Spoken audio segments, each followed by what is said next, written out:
Mr. Hardy here, and in this video I would like to teach you about An Inspector Calls by Priestley, Part 1, Sheila and Gerald's Engagement. You need to have read, watched or studied this play before, and as a result you should be using this video to gain a deeper analysis of the text or for revision before an exam. In this video I intend to cover the plot, the key characters, themes and context you may wish to explore, some key quotes you may want to commit to memory before your assessment, an exam style question at the end that you can answer if you want to practice your knowledge. So as promised, let's start with the plot. I've called this part of the play Sheila and Gerald's Engagement. Now Priestley's play is actually split into 3 acts. I am dividing it into smaller subsections so the video doesn't go on for too long.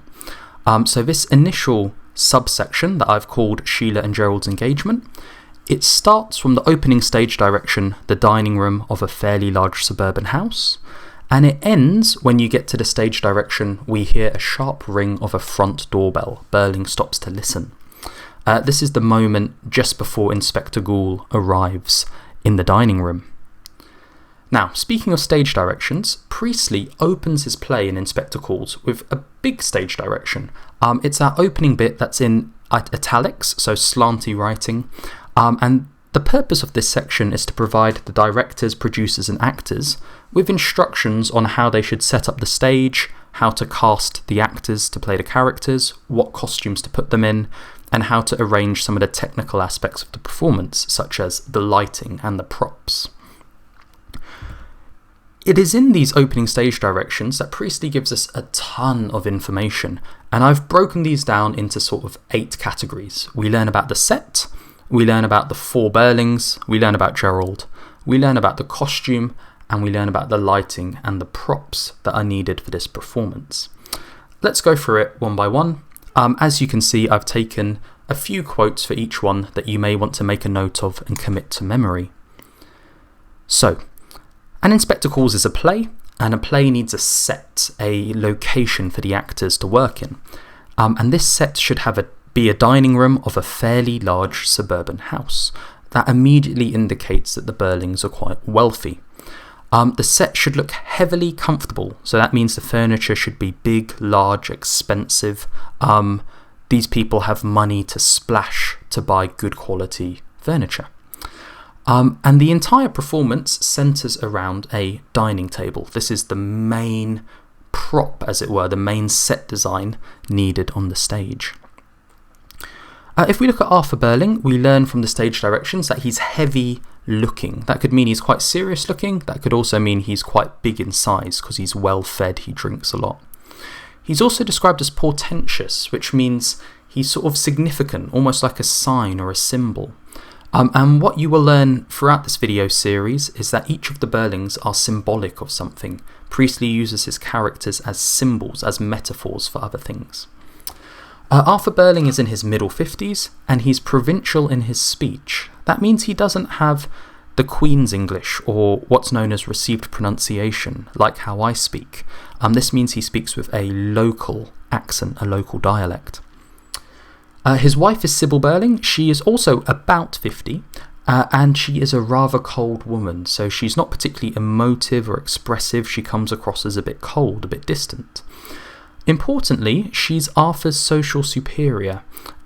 So England was split into 3 classes at the time: upper class, middle class and working class. Arthur would have been middle class, Sybil would have been upper class. She would have been from what you might call old money, lots and lots of wealth.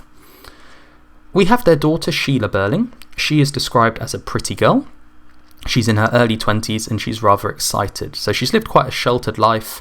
She's into making herself look pretty, wearing pretty dresses, and she's easily excitable. We then have Gerald Croft, who is engaged to Sheila Burling. He's described as an attractive chap. He's about 30 and he's described as an easy, well-bred young man about town. So that means he's got money, he's got education, he dresses well. He's sort of the, I guess if you were, the player of Bromley. He gets about town, everyone knows who he is. He's well respected and admired. We then have Eric Burling. Arthur and Sybil's son. He's in his early 20s, so same as his sister Sheila. And he's described as half shy, half assertive. So he hasn't really found himself as a character. He doesn't know when to speak up, when not to speak up. He's still finding his feet. Costume-wise, everyone is in the evening dress of the period. So for the male characters, this would be some kind of black dinner jacket with a white tie. I don't know if you've seen those dinner jackets where there's a tail, where the bit of fabric goes all the way down to the back of your knees. That's the sort of costumes the males would be wearing. And the female characters would be in some kind of evening gown or evening dress with all the suitable jewellery as well. Priestley gives some information about the lighting and props and what he wants the actors to be using and how he wants them to be lit. Initially, the stage should be lit pink and intimate to show they're having a happy, intimate engagement party. But when Inspector Gould's arrives, the lighting should change to a brighter and harder lighting because Mr. Gould's presence is meant to enlighten them, sort of break their upper class bubble and shed the light of truth upon the Burling family. Some of the props also suggest that the Burlings are incredibly wealthy. They're having a dinner meal and they're drinking port, which is a sort of expensive fortified wine. They don't just smoke cigarettes, they have a cigar box, so cigars are imported, usually from Cuba. They're a bit more expensive. This really shows off their wealth. And I feel a bit mean putting Edna here, but I've put her under a prop because Edna is described as the parlour maid, and she has very few lines in the play, and she represents the working class who are exploited by the upper class for their own personal gain. So moving beyond the opening stage directions and up until the bit where Inspector Gould arrives, what happens in this opening section, Sheila and Gerald's engagement? Well, the Burling family and Gerald have just enjoyed a dinner served by Edna, and Edna's sort of clearing up the plates. The audience learns that Sheila and Gerald are engaged, though there's a bit of suspicion about what happened last summer. Sheila's upset that Gerald didn't spend much time with her last summer. Gerald made up some excuse that he was busy at the works. In my mind, this opens a suspicion of cheating. Gerald might have cheated on Sheila, and that's given straight from the opening of the play. Mr. Burling gives a few speeches in this opening section. His first speech makes Gerald and Sheila's engagement seem like a business deal rather than something that came out of love. He talks about how Burling & Co., which is his company, have now sort of merged and are working together with Croft Limited, which is the company Gerald has inherited from his father, Lord Croft and Lady Croft. And instead of being rivals, they can now work together for higher prices and lower wages, which sort of takes the love out of the engagement and makes it seem quite capitalistic, quite businessy. We then learn that Gerald gives Sheila an engagement ring, which he chose. Mr. Burling has another speech, and Priestley uses a technique called dramatic irony to present Arthur Burling as foolish. So Mr. Burling talks about things that won't happen. He says war with the Germans won't happen. He says a miners' strike won't happen. He says the Titanic won't sink. However, the play is set in 1912 but performed in 1945. So this means the audience actually knows what happens in the future, and they know that the Titanic does sink. They know that there's not only one war with Germany, but 2 world wars with Germany. And they also know that there have been miners' strikes after 1912. So all of this goes to make Arthur Burling come across as foolish. He considers himself a hard-headed, practical man of business, someone who's capitalistic and smart. However, through dramatic irony, the audience knows that Arthur is actually foolish and makes a lot of mistakes, and this is what Priestley wants to present him as. Mrs. Burling and Sheila then retire to the drawing room, which I believe is short for withdrawing room, a room that you can go away into. And this leaves Mr. Burling, Gerald, and later Eric in the dining room. This really serves to highlight the gender roles at the time. So the women withdrew to another room to talk about womanly topics, maybe fashion, childcare, and and the men stayed together to talk about manly topics, perhaps such as business, politics, etc. Mr. Burling has another speech because he really loves the sound of his own voice, and he hints at an upcoming knighthood, so he's sort of bragging that he's going to get knighted and get even more recognition. Again, he has another speech, and in his next speech, Mr. Burling teaches Gerald and Eric that a man has to mind his own business, look after himself and his own, which is really sort of selfish, capitalistic viewpoint. It's at this point the doorbell rings, and Edna announces that an inspector has arrived, and everything is about to change for the Burling family, as you know if you've read the whole of the play. So, having covered the plot of this opening Part 1 section, let's take a little dive into the different characters. Mr. Burling sees himself as a hard-headed practical man of business. He runs a company called Burling & Co. He is the patriarch of his family, patri meaning father, arch meaning rule, so he's the father ruler, the male ruler of his family. So all of these things you could argue should be admired. He makes money, he runs a business, he's in charge of his family. However, through dramatic irony, Priestley sort of undermines him. The audience learns that his predictions about war, strikes and the Titanic are all wrong, and actually, even though he's a successful businessman, even though he's in charge of his family, that doesn't mean you should automatically trust him and his views. He is capable of making mistakes too. So Priestley wants the audience to not respect Mr. Burling as a character, to maybe question his capitalistic views and his attitude towards other people and how he treats them. Moving on to Mrs. Burling, we learn that she is her husband's social superior. This means she's upper class, so she comes from money. However, despite her class and her wealth, she is bound by her gender role. When Gerald says that he spent last summer hard at the works, Mrs. Burling chips in and says, yes, Sheila, you have to get used to men doing that sometimes, suggesting that Arthur Burling, even though he is of a middle class, so he's less on the social ladder, because of his gender, is able to do things, and Mrs. Burling has to simply accept them. And we see this gender role very clearly when Mrs. Burling and Sheila withdraw to have their feminine conversation, and the men all stay in the dining room to have their masculine conversation. Mrs. Burling comes across as very prim and proper. I've put that in quote marks, but that is actually not a quote from the play. I'm using that as my own quote marks. So someone who's prim and proper does everything that is expected of them. So she wears these gowns, she behaves in a very upper class way. Actually, Arthur Burling wanted to compliment the chef for cooking a very good meal, and his wife, Mrs. Burling, tells him off saying you don't do that, and this is an upper class thing. If you're hosting a party and your cook cooks a wonderful meal, you're not supposed to be the one to compliment the chef, your guests are supposed to compliment them. So she's all prim and proper, she does everything by the book. She's a bit heartless though, and we learn that from the stage direction, that she's rather cold. Their daughter Sheila, she's rather excitable, we know that from the stage directions. She comes across as quite powerless due to her gender role. She wants to find out from Gerald what he did last summer, but her mum chips in and says, "Oh no, Sheila, as a woman you have to understand that sometimes men disappear for many evenings in a row without explanation."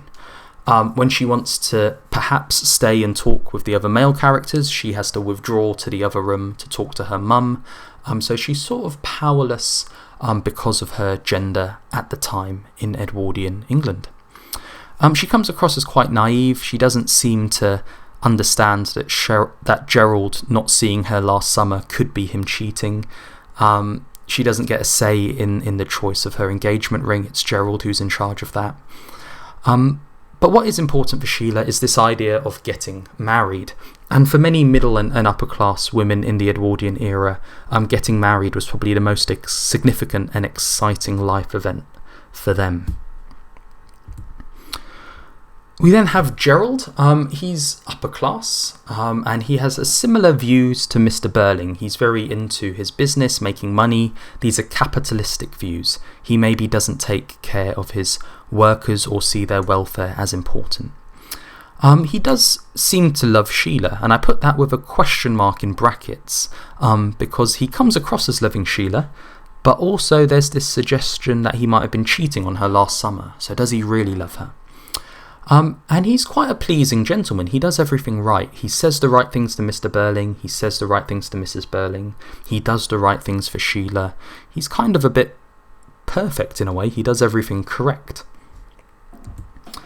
We have Eric, and his sister Sheila describes him as squiffy, which is sort of slang at the time for drunk. So there's a suggestion that Eric has a drinking problem, which we know he does later on in the play. He's sort of caught between being a boy and a man, and one of the themes in this play is the younger generation versus the older generation. And Eric is sort of caught in the middle. He's too old to be considered a boy, but he's not been given enough responsibility to be considered a man, and he sort of struggles in this grey area. He is also quite naive as well. He comes across as quite naive. So we've analysed some of the key characters. Let's take a look at some of the key themes. In this video I want to cover two key themes, the first one being the class system. So in England, in the Edwardian times, there were three distinct classes. Now before I explain what those classes are, I want to point out a couple of things. First of all, Priestley sets his play An Inspector Calls in Bromley. Now Bromley is a fictional town. There's a real place called Bromley, there's Burnley, but as far as I know there's no Bromley. So Bromley is a fictional place. It's actually a microcosm for England. A microcosm is a miniature example of something that happens on a bigger scale. So the injustices we see in Bromley reflect the injustice we see in England in the Edwardian times. So whatever happens in Bromley with the class system is reflective, is symbolic of what's going on in the wider country in England with the class system. The second thing I want to point out for those of you who are very good with your history is that King Edward died in 1910. So why are we still calling 1912 the Edwardian times? I don't actually know. But the Edwardian times tend to refer from the period that leads up to 1914, which is when World War I started. So in an exam, when you talk about An Inspector Calls being set in Bromley in 1912, you can refer to this as the Edwardian times or the Edwardian era. So, as mentioned, there were three distinct classes: upper, middle, and working. How can you identify each class? Well, the upper class are very, very wealthy, and these are people who don't have to work if they don't want to. Perhaps they own business and they make money from the profit those businesses make. Or maybe they come from something called old money, which is where their family has had lots of land, lots of resources, and they just have a lot of money, and therefore they don't have to work. In Edwardian Britain, the upper class made up a very small percentage of the actual population. You then have the middle class. Middle class tends to be defined as working a mentally demanding job, as opposed to a physically demanding job, and receiving a fair wage in return. So jobs like doctors, lawyers, even teachers, it's not a physically demanding job, but mentally it's demanding, and the pay is reasonable, it's fair. You can have a good life as a doctor, lawyer, or even a teacher. We then have the working class. Now, it's kind of the opposite to middle class. Working class people have a physically demanding job, the sort of job where your body hurts at the end of the day. You might have backache. And unfortunately, despite it being a physically demanding job, the pay tends to be insufficient, doesn't tend to be enough. You may consider working class jobs to be factory workers, working in a mine, maybe even working in retail, these kinds of jobs. And now in Edwardian England, the working class would have made up a very, very large percent of the population. However, the upper class, who represent a very small part of the population, they were the ones who owned the businesses. So their decisions, the decisions of a select few, actually had an impact on thousands and thousands of working class people, the majority. So this is an example of the minority, the upper class, affecting the majority, the working class. Okay, the second key theme I want to explore is capitalism and socialism. So these are both political and economic systems that I'll explain in a little bit. But what I want to suggest is that it's, in my opinion, impossible to write an exam response to Priestley's and Inspector Calls and not mention capitalism at least once. J.B. Priestley was a socialist. He believed socialism was the better system, and he really did not like capitalism because he thought it created inequality and unfairness. Now, just so you know, I assume most of the students watching this video are from the United Kingdom. We run our society predominantly as a capitalistic society. We have elements of socialism, but if anyone asks you, modern day Britain is capitalistic still. So, what are these systems? What do they mean? How does it work? Well, capitalism is a political and economic system where businesses are privately owned, usually by people called CEOs or chairmen, people who own and run their businesses. And these owners only have one real goal in mind, and that is to make a profit. Socialism, on the other hand, is a political and economic theory where businesses are owned and regulated by the public, by the majority of people, and this promotes better working conditions and fairer pay. Now, let me give you an example to illustrate this. Let's say I have Mr. Hardy's pen factory. If I live in a capitalistic society, I can decide what price I sell my pens for. I can make that price really, really high.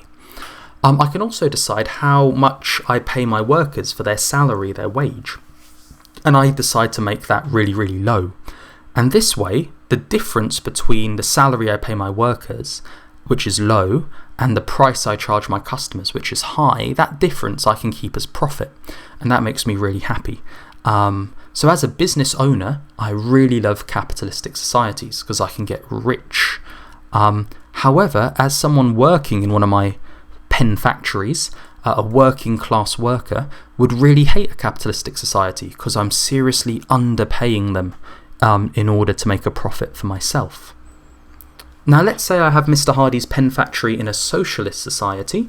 Yes, I may have run the company, I may be the manager, but I don't regulate it by myself. Everyone gets a say in my business. So maybe I have to sell my pens for a little bit cheaper than before. And actually, when the workers come together and vote, they all vote for better working conditions and higher pay. Now, as a business owner, I'm less happy. I don't make as much profit. My pens are selling for less money, and I have to pay my workers even more money. I'm not impressed by socialism as a business owner. However, the working class who work in my factories love socialism because suddenly they're getting a fairer wage and their working conditions are better. So to put it really simply, the upper class enjoy capitalism because they can get richer, whereas the working class do not like capitalism because it keeps them in poverty, keeps them poorer. This is the reverse with socialism. Upper class tend to dislike socialism because it costs them being rich, they don't get as much money, whereas the working class promote socialism. They enjoy socialism because they get better working conditions and a better pay. Now remember, Priestley was a socialist. He wants England to become more socialist. However, England in the Edwardian era and even now is still very capitalistic. However, compared to the Edwardian era, modern day Britain, United Kingdom, has some elements of socialism such as, welfare state and NHS. So we're not quite as bad as we were in the past, but we're still very capitalistic. Okay.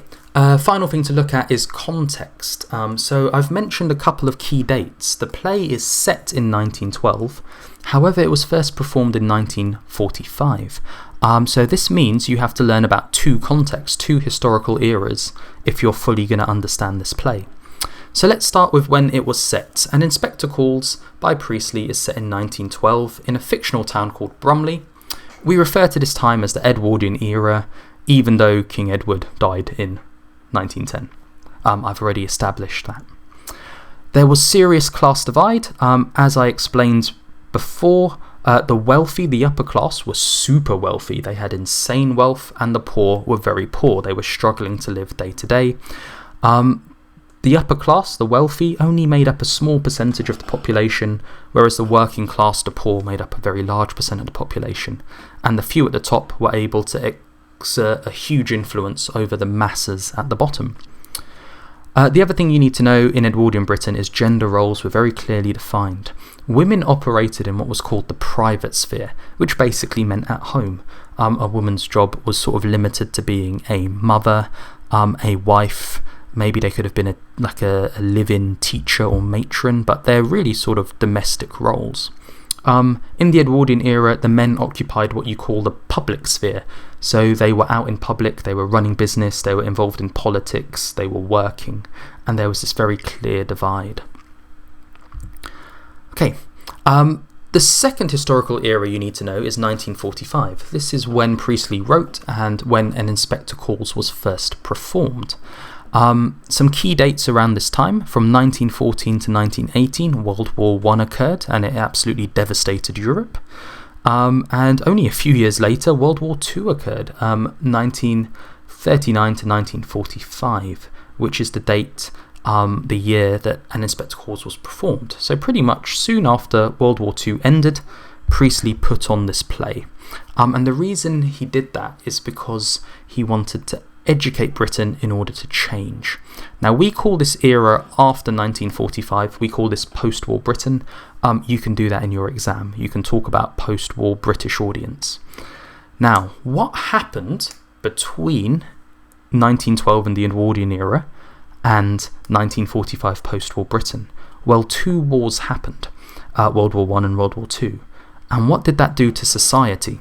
Well, during the wars, the class system effectively disappeared. It didn't matter if you were upper class, middle class, or working class. If you were a man who could hold a gun, you were drafted into the army. And suddenly all the classes were mixing together. Let's say you were a working class child, and you had to be evacuated to the countryside where the middle and upper classes lived. Suddenly, middle and upper class adults were able to understand what it was like to be a working class child, and vice versa. The working classes were able to see what middle and upper class life was like. The boundaries between the classes blurred, and Priestley was in favour of keeping this. He didn't want us to go back to those really clear class divides.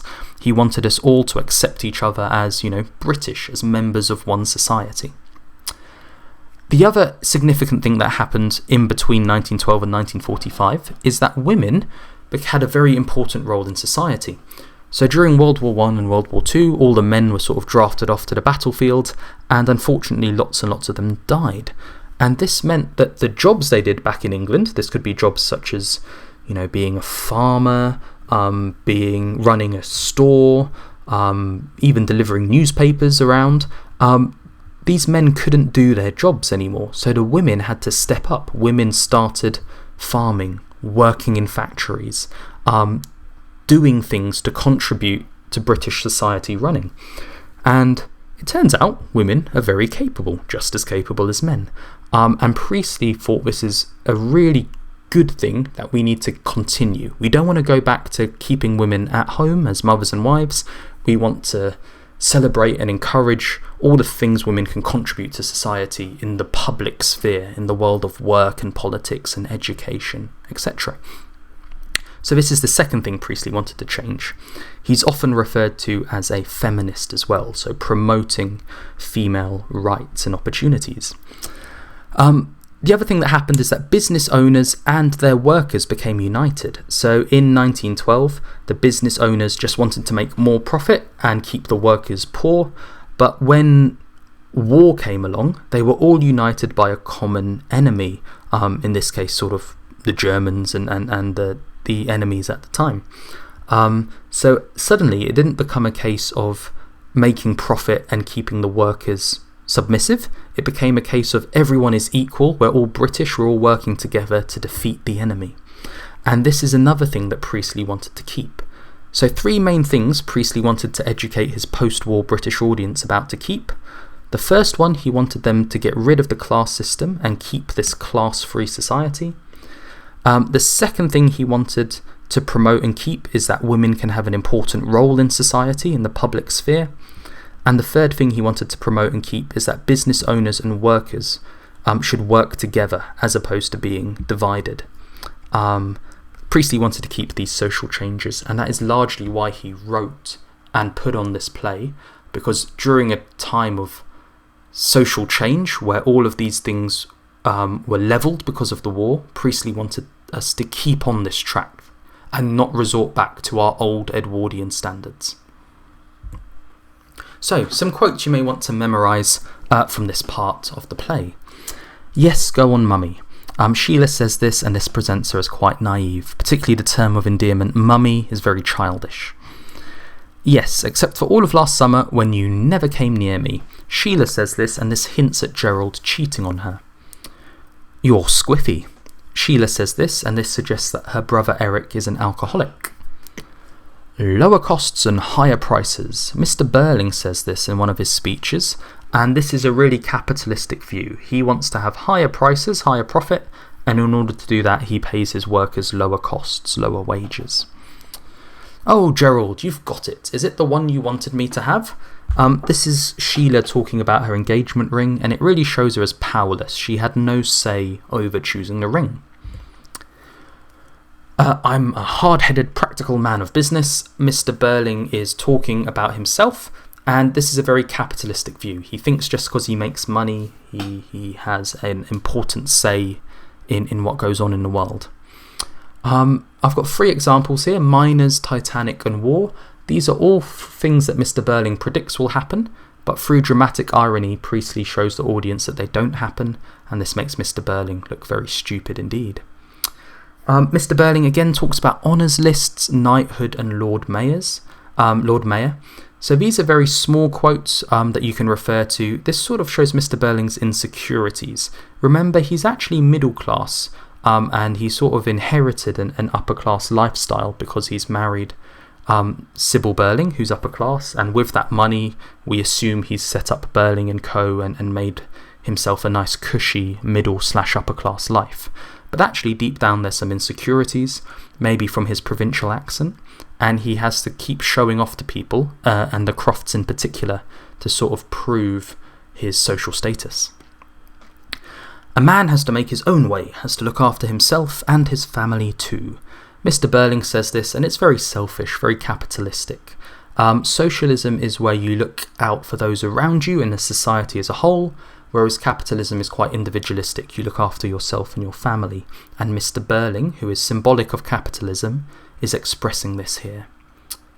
As if we were all mixed up together like bees in a hive. Mr. Burling says this, and this is a simile. And if we were all mixed up together and involved in each other's lives, we would call this socialism. And here Mr. Burling is trying to make socialism sound stupid. However, through dramatic irony, Priestley has made Mr. Burling sound stupid.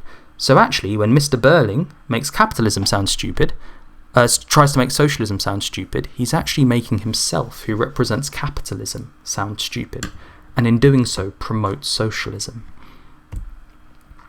Okay, long video, lots of information. What can you do with all this information you've learnt? You can make notes from this video on a physical copy of the play. You could also try answering this exam style question. What does the audience learn about the Burling family from the opening of An Inspector Calls? Now, if I was you, I would lay out your response as follows. I'd write an introduction. I'd then have 1 paragraph on Arthur, 1 on Sybil, 1 on Sheila, 1 on Eric, and then some sort of conclusion. You could look at the opening stage directions to pick out some information about Arthur, Sybil, Sheila and Eric, perhaps how they dress, their personalities, how they behave, what props they're using. You could also use the quotes I've shown you at the end to really go into a bit more detail about how Sheila is portrayed, maybe as childish, or how Eric is portrayed as squiffy, or how Arthur is portrayed as capitalistic but also a bit stupid through dramatic irony. Okay, having watched this video, you can do me the favour of liking it if you found it useful, subscribing to my channel if you want to get more An Inspector Calls analysis, and leaving a comment if you think there's anything I have missed out to educate me and others. Thank you for your attention, and I'll see you on the next one.